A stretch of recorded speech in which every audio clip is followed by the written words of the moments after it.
Hello दोस्तों, आप सभी का स्वागत है हमारे चैनल शाश्वत सीजीपी से सीजी व्यापम में। चलिए, आज हम लोग पढ़ने वाले हैं आपका नया और इम्पोर्टेंट टॉपिक है ना, मानव मस्तिष्क। याद रखिएगा, मानव मस्तिष्क से आप लोगों ने पेपर है ना अगर देखा होगा सीजी व्यापम सीजीपीएससी का, तो यहाँ से क्वेश्चन आपको बिल्कुल पेपर में देखने को मिलेगा। ठीक है, तो हमारी जो आगामी भर्ती पेपर है आपकी मंडी उप निरीक्षक भर्ती का, है ना, तो उसमें साइंस का पोर्शन भी है, तो एक इम्पोर्टेंट टॉपिक है इसको।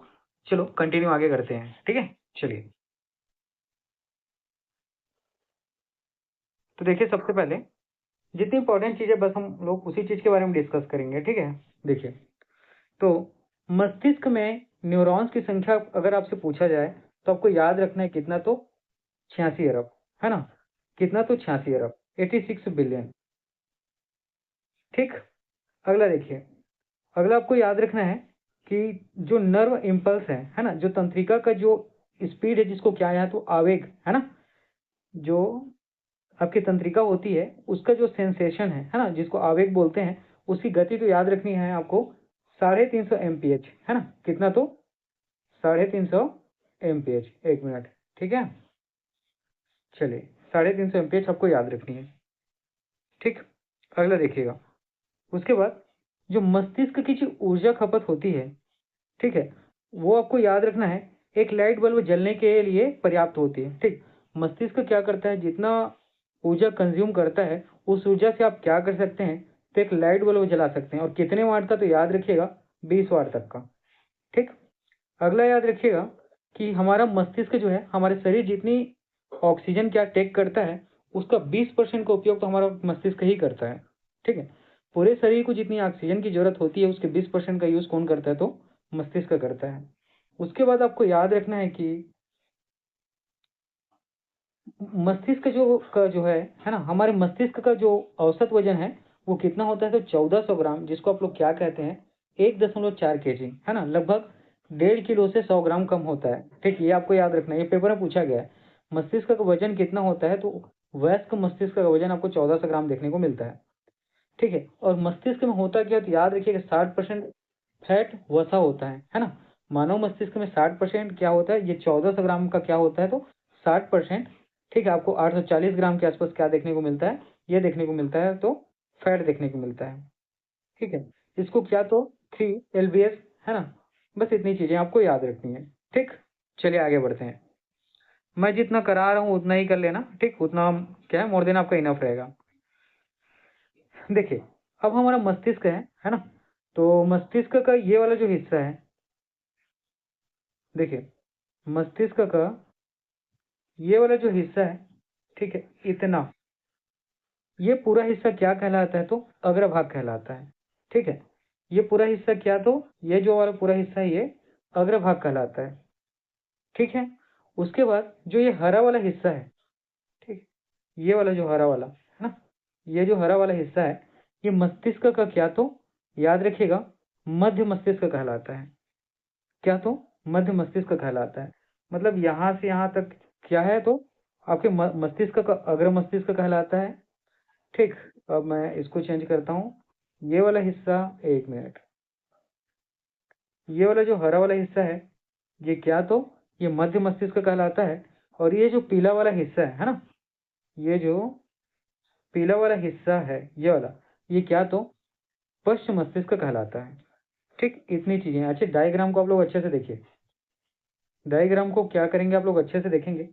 ये जो है क्या, तो अग्र मस्तिष्क का भाग है यहाँ तक। ठीक है, ये वाला जो है मध्य मस्तिष्क का, और ये तो पश्चिम मस्तिष्क का भाग है। अब इसके अंतर्गत कौन कौन सी चीजें होते हैं उसके बारे में डिस्कस करते हैं। तो अग्र मस्तिष्क के अंतर्गत, ठीक है, तो सबसे पहले अग्र मस्तिष्क देखते हैं। ये जो है पूरे मस्तिष्क का लगभग 2/3 भाग होता है। ठीक है, मतलब यहाँ से लेके जो यहाँ तक है, ये कितना भाग होता है, 2/3 भाग होता है। इसका मतलब क्या है कि हमारे मानव मस्तिष्क का सबसे बड़ा भाग है। इसका मतलब क्या है कि मानव मस्तिष्क के ये सबसे बड़ा भाग, सबसे बड़ा हिस्सा होता है। ठीक है, और ये अग्र मस्तिष्क में आपको क्या देखने को मिलता है, तो प्रमस्तिष्क। क्या, तो प्रमस्तिष्क। ये क्या होता है, सेरेब्रम होता है, ये इसके बारे में बात हो रही है।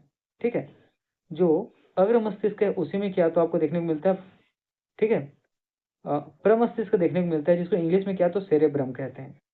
साथ ही जो थैलमस, और थैलमस मतलब ये, है ना, ये कहाँ देखने को मिल रहा है? ये वाला हिस्सा जो है क्या होता है? थैलमस होता है। ठीक, ये क्या होता है? थैलमस होता है। एक मिनट में कलर चेंज करता हूँ, ठीक है, ध्यान दीजिएगा। ये वाला क्या है? ये थैलमस है ना? ये क्या होता है? थैलमस होता है। और साथ ही एक चीज और याद रखना आप लोग, ये है आपका हाइपोथैलेमस। ठीक है, ये वाला जो हिस्सा है ना, ये यहाँ भी कलर चेंज कर लेता हूँ, समझिएगा। ये ठीक है, देखिए ये लाइन यहाँ तक गया है ना, वो आपका क्या है? तो हाइपोथैलेमस है। ठीक है, वो क्या है? तो आपका हाइपोथैलेमस है ना? क्या? तो हाइपोथैलेमस है।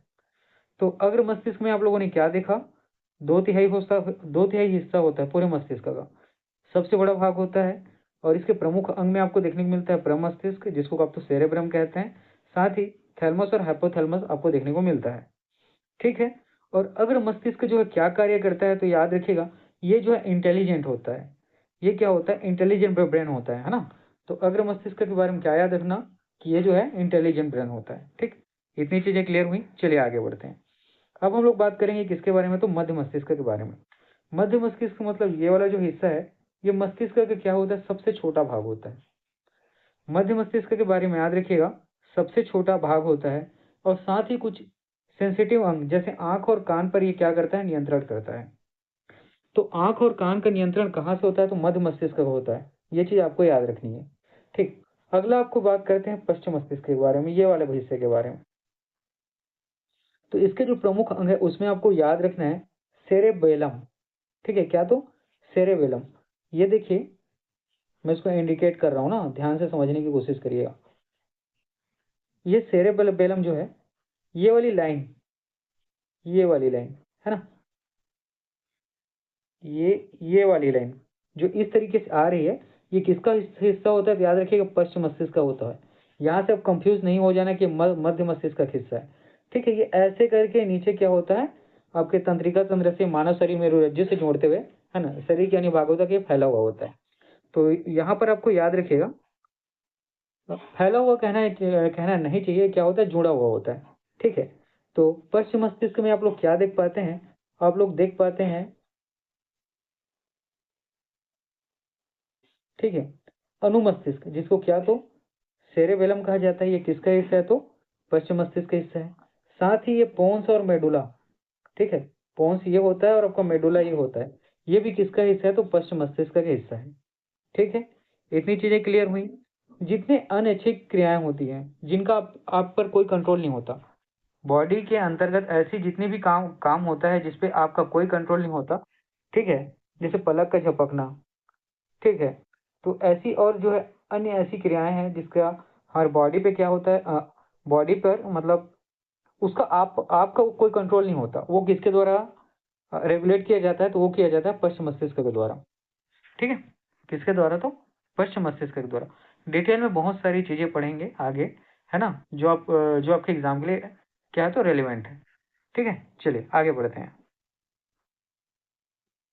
फिलहाल आप अग्र मस्तिष्क, मध्य मस्तिष्क और जो आपका पश्चिम मस्तिष्क है उसके बारे में इतनी चीजें याद रखें। अब ये देखिए, आपका नेक्स्ट जो इंपॉर्टेंट चीज है उसके बारे में डिस्कस करते हैं। ठीक है, यहाँ पर हम लोग दो चीजों के बीच डिफरेंशिएट करेंगे। एक है आपका प्रमस्तिष्क और दूसरा है कार्पस कैलोसम।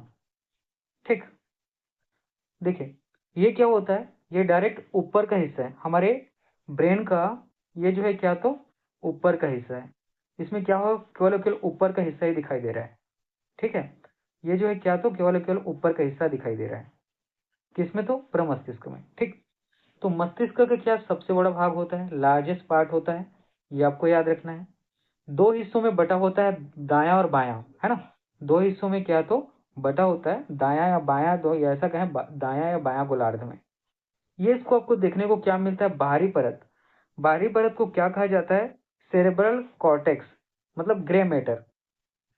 ठीक है, बाहरी परत क्या कहलाता है? तो याद रखिएगा, प्रमस्तिष्क का सेरेब्रल कॉर्टेक्स, जिसको हम लोग क्या? तो ग्रे मैटर के नाम से भी जानते हैं।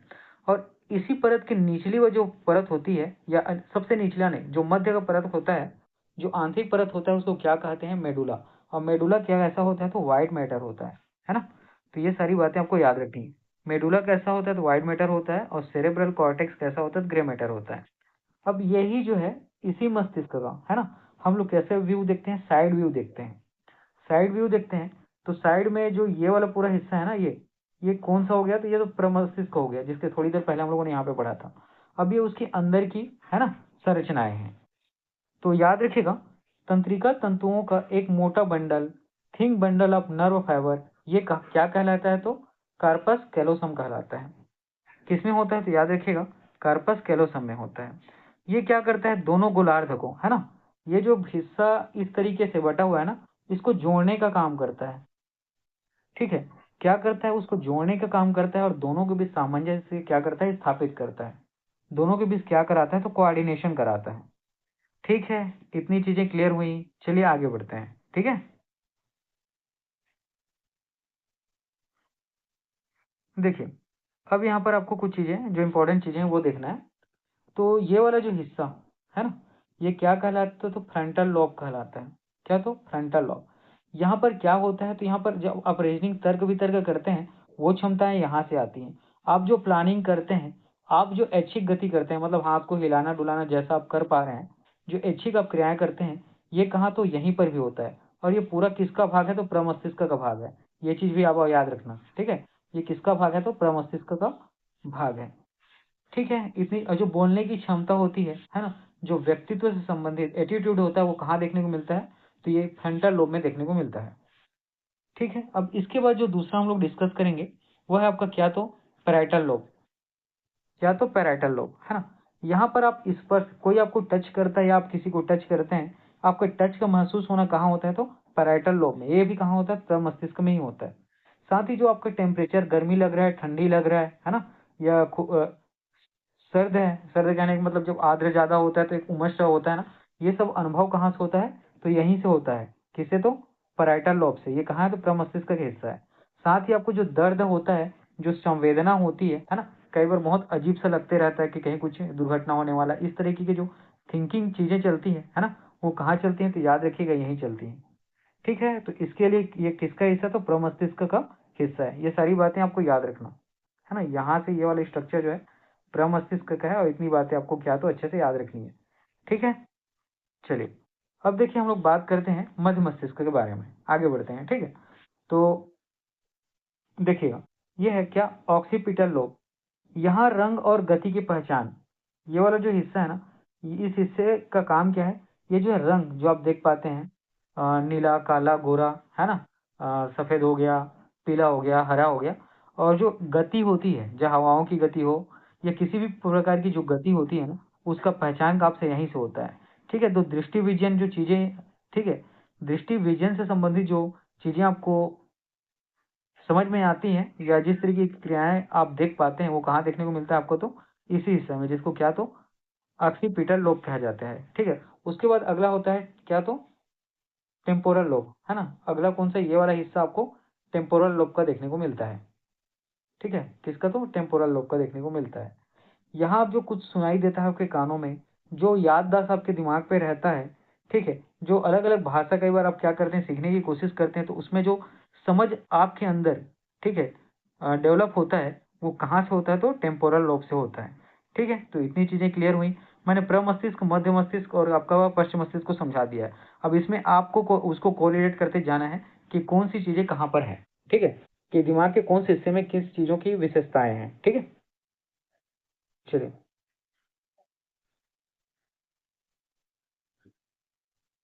देखिए, अब यहाँ पे हम लोग थैलमस और हाइपोथैलेमस, जिसको डायनेन्सेफ्लॉन के नाम से जाना जाता है, तो समझने की कोशिश करते हैं। ठीक है, कि क्या चीजें हैं। थैलमस, थैलमस के बारे में याद रखना, ये संवेदी आवेगों, मतलब कई बार बॉडी के अंदर एक अलग से झुंझुनाहट होती है ना, वो वाला नहीं, दिमाग के अंदर है ना। दिमाग क्या होता है, बहुत बार इधर दौड़ता है, उधर बार दौड़ता है, और कई बार क्या होता है, अचानक से डर जाता है या अचानक से गुस्सा हो जाता है। तो इस तरीके की जो आवेग है ना, उसका क्या होता है, रिले स्टेशन होता है। कौन, तो थैलमस। कौन, तो थैलमस, याद रखिएगा। थैलमस का काम क्या है, तो याद रखिएगा, गंध को नाक के माध्यम से पहचानना है ना। साथ ही त्वचा में आपका जो बॉडी का जो स्किन है वह गर्म पानी हो गया, ठंडा पानी हो गया या अचानक बाहर की सर्दी का मौसम हो गया, है ना? इसको भी कैसे जान पाता है? तो थैलेमस के कारण ही जान पाता है। साथ ही हमारी जीभ में जो टेस्ट आता है आपको अलग-अलग चीज़ जो आप खाते हैं, है ना? जो अलग-अलग पकवान आप खाते हैं, तो उसको जो है एक्सेप्ट करता है। कहने का मतलब जो आप क्या करते हैं अपनी जीभ में कोई खाने का, ठीक है, वस्तु आप रखते हैं, तो उसको ये क्या करता है, ग्रहण करता है और उसके बाद ये ग्रहण करने के बाद क्या करता है, सेरेब्रम तक पहुँचाता है। तो वहाँ से पता चलता है कि ये कौन-सी चीज़ है और इसका टेस्ट कैसा है। टेस्ट कैसा है मतलब खट्टा है, मीठा है, नमकीन है, तीखा है, ठीक है? तो ये सारी चीज़ें बताता कौन है? तो ये सारी चीज़ें बताता है थैलेमस बताता है, ठीक है? अब इसके बाद अगला आप देखेंगे देखिएगा हाइपोथैलेमस। तो हाइपोथैलेमस को याद रखिएगा शरीर का क्या तो थर्मामीटर के नाम से भी जाना जाता है। क्या तो शरीर का थर्मामीटर जिसको क्या कहते हैं? रेगुलेट्स बॉडी टेम्परेचर, ठीक है? याद रखिएगा जो आपको भूख लगता है, प्यास लगता है, ठीक है? या नींद आती है या कुछ भावनाएँ, इमोशंस, है ना? अचानक से आप क्या होते हैं, बहुत ज़्यादा दुखी हो जाते हैं या अचानक से आप बहुत ज़्यादा खुश हो जाते हैं, ये सारी चीज़ें आपको हाइपोथैलेमस में देखने को मिलती है। साथ ही भूख, है ना?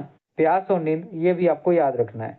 मतलब बॉडी के जो टेम्परेचर है ना, तो वो उसके लिए कौन-सा तो आपको याद रखना है, हाइपोथैलेमस के बारे में याद रखना है। साथ ही हाइपोथैलेमस जो है, जो एंडोक्राइन ग्लैंड्स है, जिसको आप लोग कहते हैं अंतःस्रावी ग्रंथि, इसको क्या करता है, इसका नियंत्रक होता है ना? उसको निर्देशित करने का काम करता है या उसको क्या कर ये मॉनिटर करने का काम करता है, ठीक? तो इतनी चीज़ें याद रखना, सारी की सारी चीज़ें बहुत इंपॉर्टेंट है आपके एग्ज़ाम के लिए। चलिए आगे बढ़ते हैं। अब देखिए मास्टर ग्रंथि, ठीक है? तो मास्टर ग्रंथि अक्ष में सबसे पहले हम लोग यहाँ पे देखते हैं रिलीजिंग या इनहिबिटिंग हार्मोन्स, ये कौन होता है? हाइपोथैलेमस होता है। हाइपोथैलेमस क्या करने वाला रिलीज करने वाला हार्मोन है ना? तो ये भी चीज़ आपको याद रखनी है। अब इसके आगे बढ़ते हैं तो ये कौन-सा देखने को मिलता है? पीयूष ग्रंथि, ठीक है? पीयूष ग्रंथि को इंग्लिश में क्या कहते हैं? तो पिट्यूटरी ग्लैंड के नाम से जाना जाता है। ये जो है मस्तिष्क के आधार में, है ना? मस्तिष्क के आधार में मतलब बीच वाले हिस्से में यहाँ पर क्या होता है? स्थित होता है। इसी कारण इसको क्या तो मास्टर ग्रंथि के नाम से भी जाना जाता है। केवल स्थित होता है नहीं, इसकी जो विशेषताएँ हैं उसके कारण इसको क्या तो मास्टर ग्रंथि के नाम से जाना जाता है। ठीक है? तो मास्टर ग्रंथि के अक्ष में सबसे पहले आप लोग क्या देखते हैं? हाइपोथैलेमस, ये रिलीज़ करता है क्या? पीयूष ग्रंथि को, ठीक है? इसी कारण वहाँ पर इसके पहले वाले स्लाइड में हम लोगों ने क्या पढ़ा है? अंतःस्रावी ग्रंथि को ये क्या करता है? तो नियंत्रित करने का, निर्देशित करने का, मॉनिटरिंग करने का काम करता है, ठीक? अब अग्रभाग में पीयूष ग्रंथि के अग्रभाग में आप क्या देख पाते हैं? ये हार्मोन स्रावित करता है। कौन-कौन सा तो? सबसे पहले तो जीएच हार्मोन। जीएच हार्मोन मतलब क्या होता है? Growth hormone. उसके बाद है टीएसएच जिसको आप लोग क्या कहते हैं? थायराइड हार्मोन, है ना? उसके बाद अगला एसीटीएच मतलब जो एड्रिनल हार्मोन है उसको। साथ ही एफएसएच या एलएच जो प्रजनन हार्मोन है उसको, और साथ ही प्रोलैक्टिन जिससे क्या होता है? मानव शरीर में दूध का निर्माण होता है। इन सारी चीज़ों के लिए जिम्मेदार कौन होता है? तो पीयूष ग्रंथि का अग्रभाग, ठीक है? इतनी चीज़ें क्लियर हुई। इसके बाद इसके पश्चिम भाग में देखते हैं, तो यहाँ केवल क्या होता है? स्टोर होने का काम होता है। इसके जो पश्चिम भाग में आप लोग देखते हैं, तो यहाँ क्या होता है? ये स्टोर होने का काम होता है। क्या-क्या चीज़? तो याद रखिएगा जो वेपोप्रेशन है, जैसे कि जल अवशोषण, ठीक? ये आपको यहाँ पर देखने को मिलता है। जो ऑक्सीटोसिन है, जैसे गर्भाशय का संकुचन, है ना? स्त्री के गर्भ का संकुचन, फैलाव और उसका सिकुड़ना, साथ ही जो दूध का स्त्राव है, उसके लिए जिम्मेदार कौन होता है? तो उसके लिए जिम्मेदार होता है आपका पीयूष ग्रंथि का जो पश्च भाग है, ये आपको याद रखना है, ठीक है? याद रखिएगा पश्च भाग में आप लोग यहाँ पे क्या देख पाते हैं? तो यहाँ पर आप लोग स्त्राव देखेंगे और यहाँ पे क्या है? निर्माण देखेंगे। अग्र भाग में क्या होता है? निर्माण होता है, और स्त्राव कहाँ से होता है? पश्च भाग से होता है, ठीक है? ये आपको याद रखना है, ठीक? इतनी चीज़ें क्लियर हुई? आगे बढ़ें? चलिए। देखिए, ये आपका अगला स्लाइड है। यहाँ पर हम लोग अब देखते हैं मध्य मस्तिष्क के बारे में, ठीक है? तो ये मस्तिष्क का सबसे छोटा हिस्सा होता है, कौन-सा तो? मध्य मस्तिष्क। आपको इतनी चीज़ें याद रखनी है। उसके बाद आपको एक और याद रखना है, कापोरा क्वारिजेमिया, है ना? ये क्या होता है? मध्य मस्तिष्क का ऊपरी भाग होता है जिसमें 4 उभार होते हैं। ये आपको याद रखना है, ठीक है? जिसमें कितने तो 4 उभार होते हैं। कौन तो? कापोरा क्वारिजेमिना। इसके ऊपर आपको याद रखना है ऊपरी उभार, ठीक है? ऊपरी उभार जो है क्या करता है? दृष्टि पलटाव, प्रकाश की प्रतिक्रिया को ये समझने की ये यही क्या है तो मस्तिष्क से पूरे शरीर में हमारे आँख देखो, प्रकाश की जो प्रतिक्रिया होती है उसको समझता कौन है? तो मस्तिष्क का यही मध्य हिस्सा आपको समझता है, जिसको क्या कहा जाता है? सुपीरियर कोलिक्यूली, मतलब ये ऊपरी उभार होता है किसका? तो मध्य मस्तिष्क का। यही जो है दृष्टि के पलटाव का जो विजुअल रिफ्लेक्शन है उसको रीड करता है और मानव मस्तिष्क को समझने में, ठीक है, आसानी होती है इससे। ठीक, इतनी चीजें याद रखना। इसके बाद इसका जो ये वाला हिस्सा है, ये जो निचला वाला है ना, ये याद रखिएगा। श्रवण पलटाव, मतलब जो किसी भी प्रकार की आवाज है ना, ठीक है, उस आवाज के रिफ्लेक्सेस को ये क्या करता है? समझता है। और ध्वनि के प्रति ये क्या करता है? प्रतिक्रिया देता है। अगर ध्वनि क्या होती है? बहुत तेज होती है, तो आप क्या करते हैं? तुरंत, है ना, कान को सिकोड़ने की कोशिश करते हैं। ठीक है, कान को बंद करने की कोशिश करते हैं। जैसे अचानक कोई डीजे उजे का बहुत ज्यादा साउंड आ रहा है, या आप कहीं पर फटाके का साउंड है वहां पर। और कई बार क्या होता है कि बहुत ठंड लगती है, तो उस समय भी आप क्या करते हैं? हवा चलती रहती है तो कान को बंद करने का कोशिश करते हैं। तो ये कहाँ से होता है? ये मध्य मस्तिष्क के निचली उभार इसके लिए जिम्मेदार है। ठीक है। और दृष्टि पटलाव, है ना, जो विजुअल रिफ्लेक्शन होते हैं, आंख को सिकोड़ने की कोशिश करना, थोड़ा छोटा करना, बड़ा करना, ठीक है, या थोड़ा सा तेज करना, ये कौन कहाँ से होता है? तो मध्य मस्तिष्क के ऊपरी भाग से। ठीक है, इतनी चीजें क्लियर हुई, आगे बढ़ते हैं। अब हम लोग पश्चिम मस्तिष्क के बारे में पढ़ेंगे। तो यहाँ पर हम लोगों ने तीन चीज के बारे में पढ़ा था। एक पोन्स देखा था सबसे पहले, है ना, और उसका सेरेबेलम देखा था जिसको अनुमस्तिष्क के नाम से जाना जाता है। और उसके बाद अगला था मेडुला ओब्लोंगाटा, है ना, मेडुला ऑब्लोंगाटा। ठीक है, तो यहाँ तक चीजें क्लियर हुई। पोन्स के बारे में क्या याद रखना है? ये जो है पुल है, ब्रिज है। ठीक है, किसका किसका? तो मस्तिष्क और शरीर के बीच क्या? समन्वय बनाने का। ठीक है, पोन्स के बारे में याद रखिएगा, ये क्या है? तो पुल होता है मानव शरीर और मस्तिष्क के बीच का। ठीक है, दोनों के बीच कोऑर्डिनेट करने का, सामंजस्य बैठाने का, तालमेल बैठाने का, और उसी के अकॉर्डिंग क्या हमारा शरीर उस पर प्रतिक्रिया देता है। साथ ही आपकी जो स्लीप साइकिल होती है ना, जो आप नींद का जो किस तरीके का आप नींद लेते हैं, 2 घंटे का, 4 घंटे का, 7 घंटे का, उसके लिए भी कौन जिम्मेदार है? तो यही पोन्स जिम्मेदार होता है। साथ ही आपका जो क्या करते हैं, सांस लेते हैं, तो सांस लेते हैं तो जो सांस आप जब लेते हैं, ठीक है, तो पल्स का जो कार्य है ना, कि पल्स कभी कभी धीरे धीरे चलता है, कभी तेज चलता है, ठीक है, कभी बहुत ज्यादा तेज चलता है। तो ये सब का नियंत्रण कहाँ से रखा जाता है? तो इसी पोन्स के माध्यम से रखा जाता है। ठीक है, इतनी चीजें क्लियर हुई। अब यहाँ पर ना अगला आप देखना कौन सा है? अनुमस्तिष्क। अनुमस्तिष्क के बारे में क्या बताया? इसी को ही क्या तो छोटा दिमाग या जीवन का पेड़ के नाम से जाना जाता है। इंपॉर्टेंट है, याद रखिए, है ना, डायरेक्ट पेपर में पूछा जाएगा कि छोटा मस्तिष्क क्या होता है। तो याद रखिए अनुमस्तिष्क जी, तो क्या तो सेरेबेलम के नाम से जानते हैं। और ये कहाँ पाया जाता है? तो पश्चिम मस्तिष्क में पाया जाता है। और साथ ही जो छोटा दिमाग होता है इसी को ही क्या तो जीवन का पेड़, ट्री ऑफ लाइफ भी कहते हैं। अब इसकी विशेषताएं समझिएगा। ये ना शरीर को संतुलित करने का काम करता है। ठीक है, शरीर को क्या तो शरीर में बैलेंस बनाने का काम करता है। जो बॉडी के अंदर जो है ना, जो हमारे बॉडी के अंदर जो मांसपेशियां होती हैं, उसमें जो फैलाव और जो क्या होता है आपका सिकुड़न। जैसे आप क्या करते हैं, जिम जाते हैं तो अचानक से बॉडी क्या फूलने लगता है, फिर जिम आप क्या करते हैं, छोड़ते हैं तो तुरंत वो क्या होता है, फिर सिकुड़ने लगता है। इसका एहसास कौन कराता है? तो यही कराता है। कहाँ से? तो अनुमस्तिष्क। जो आप चलते हैं, है ना, और कई बार चलने की आपकी जो क्रिया होती है, मतलब धीरे धीरे चलना, जोर जोर से चलना, हल्का दौड़ते हुए चलना, ये सब कहाँ से आप कर पाते हैं? तो ये अनुमस्तिष्क के कारण ही कर पाते हैं। याद रखिए कि जब आप शराब बहुत ज्यादा पीते हैं, तो शराब पीने से पूरा मस्तिष्क प्रभावित नहीं होता। मस्तिष्क का यही भाग, जिसको आप अनुमस्तिष्क कहते हैं, जहाँ आपका छोटा दिमाग होता है, यही क्या करता है? सबसे ज्यादा प्रभावित होता है। और यही जो है क्या करता है? आपके दिमाग का संतुलन को बिगाड़ता है। ठीक है, सबसे ज्यादा इंपॉर्टेंट है अभी, ये जो है हमारे छत्तीसगढ़ की सबसे बड़ी समस्या है। ठीक है, तो याद रखिएगा, जो आपके भाई बहन, ठीक है, चाचा चाची, दीदी जीजा और फूफा जी जो हैं, ठीक है, जिन शराब पीते हैं, तो उनको आप बताइएगा कि शराब पीने से, ठीक है, पूरा मस्तिष्क प्रभावित नहीं होता है, जबकि मस्तिष्क का एक हिस्सा प्रभावित होता है, जिसको आप क्या तो अनुमस्तिष्क कहते हैं। और यही क्या करता है? ठीक है, जो छोटा दिमाग होता है, जिसको आप लाइफ ऑफ ट्री के नाम से जानते हैं, यही बिगड़ जाता है, असंतुलित हो जाता है। ठीक, इसके बाद है अगला मेडुला ओब्लोंगाटा। तो आपको याद रखिएगा, ये जो है जैव और अनैच्छिक क्रियाओं का केंद्र होता है। ठीक है, जैव और जो आपकी अनैच्छिक क्रियाएं होती हैं, उसका जिम्मेदार कौन होता है? तो वो होता है मेडुला ओब्लोंगाटा। ठीक, इतनी चीजें क्लियर हुई, चलिए आगे बढ़ते हैं। अब कौन कौन सी अनैच्छिक क्रियाएं, उसके बारे में यहाँ देखना। ठीक है, तो जैसे कि जैविक, और मैंने क्या बताया था आपको, अनैच्छिक क्रियाएं, तो जैविक क्रियाएं जैसे होते हैं, इन्हें रोकने से मृत्यु हो सकती है। जैविक क्रियाएं वैसी क्रियाएं होती है जिनको अगर आप रोक देते हैं तो आपको क्या होती है, मृत्यु हो सकती है। ठीक, जैसे श्वसन, मान लीजिए आप क्या है डेली सांस लेते हैं तभी जिंदा है, अचानक आपका दिमाग है ना क्या हो गया, थोड़ा खराब हो गया और बोलेंगे अब मैं सांस नहीं लूंगा, तो एक टाइम के बाद है ना आप सांस को जितना रोक सकते हैं उतना रोक पाएंगे, उसके बाद ठीक है आपको फिर सांस लेना पड़ेगा, और आप नहीं रोकेंगे तो फिर क्या होता है, ये फिर आप डायरेक्ट निपट जाएंगे। ठीक, उसी प्रकार हृदय का धड़कन, हृदय का धड़कन क्या है, 24 घंटे 7 दिन और पूरा है ना जिंदगी भर ये क्या होता है, अपनी गति से बेचारा काम करते रहता है। ये अगर बंद हो गया तो समझ जाना आप क्या हो गए, निपट गए। उसके बाद है ब्लड सर्कुलेशन, हमारे बॉडी में जो है क्या है ना पूरा पूरा टाइम, ठीक है, बिना मतलब 1 मिनट भी ऐसा नहीं होता कि बॉडी में जो ब्लड है उसका सर्कुलेशन कहीं पर भी थोड़ा सा रुकता है। ठीक है, तो पूरा टाइम 24 घंटे ये क्या करता है, अपने पूरे जब तक आदमी जिंदा है तब तक ये काम करते रहता है। जैसे ये काम करना बंद कर देगा, बहुत कम मात्रा में काम करना बंद करेगा, वहां पे क्या पैरालाइज हो जाएगा। ठीक है, अलग अलग क्षेत्रों पे, जैसे बॉडी के किसी विशेष हिस्से में है तो वहाँ पे पैरालाइज हो जाएगा, हार्ट वाले हिस्से में हार्ट अटैक आपको आ सकता है।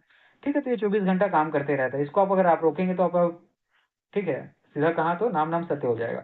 इसके बाद अगला है आपका पाचन मतलब डाइजेशन, इसको आप रोक ही नहीं सकते। ठीक है, ये अपने गति से क्या करते रहता है, पाचन का काम करते रहता है। ठीक है, अगर आप इसको रोकने की कोशिश करेंगे तो फिर शरीर में तमाम प्रकार की बीमारी आपको देखने को मिलेंगी, है ना, बाथरूम का रास्ता आपके लिए क्या हो जाएगा, डायरेक्ट हो जाएगा, पूरा टाइम आप वहीं देखने। ठीक है, ये सारी होती हैं जैविक क्रियाएं जो आप नेचुरल तरीके से आप करते हैं।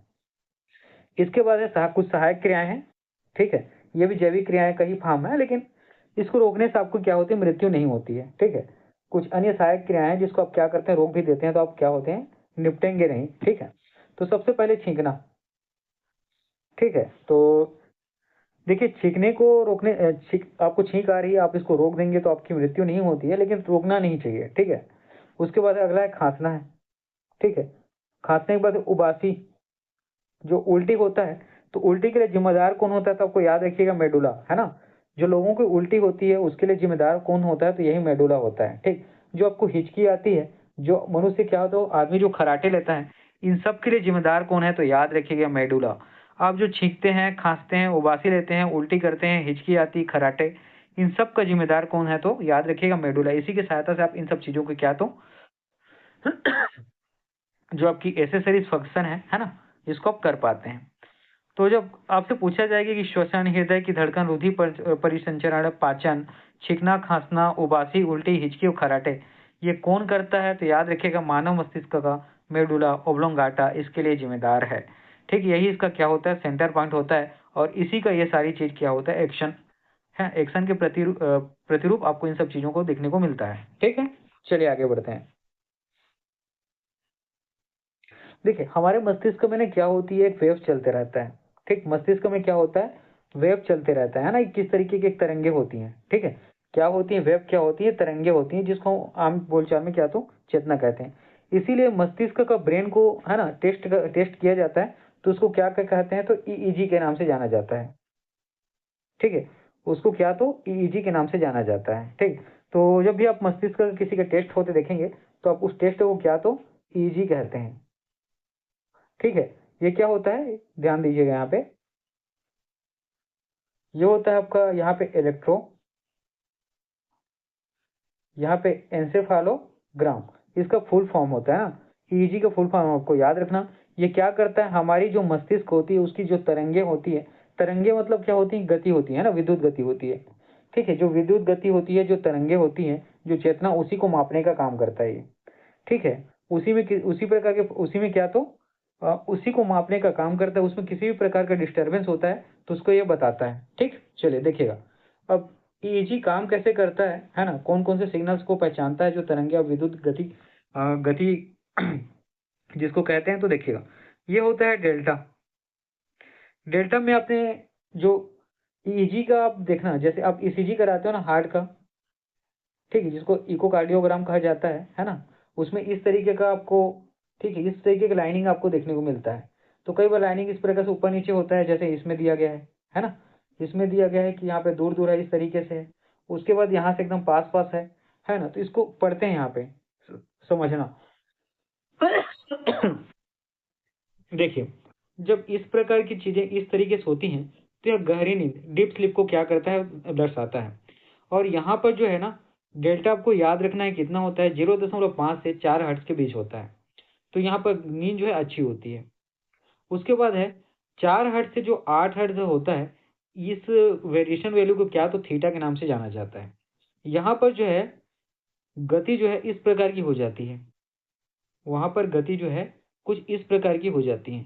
यहाँ पर तो थीटा गति आपको कब देखने को मिलता है, जब आप ध्यान या स्वप्न में होते हैं। ठीक, इसके बाद जब अल्फा होता है जो 8 से 12 हर्ट्ज होता है ना, इसकी रीडिंग को हम लोग क्या तो अल्फा कहते हैं।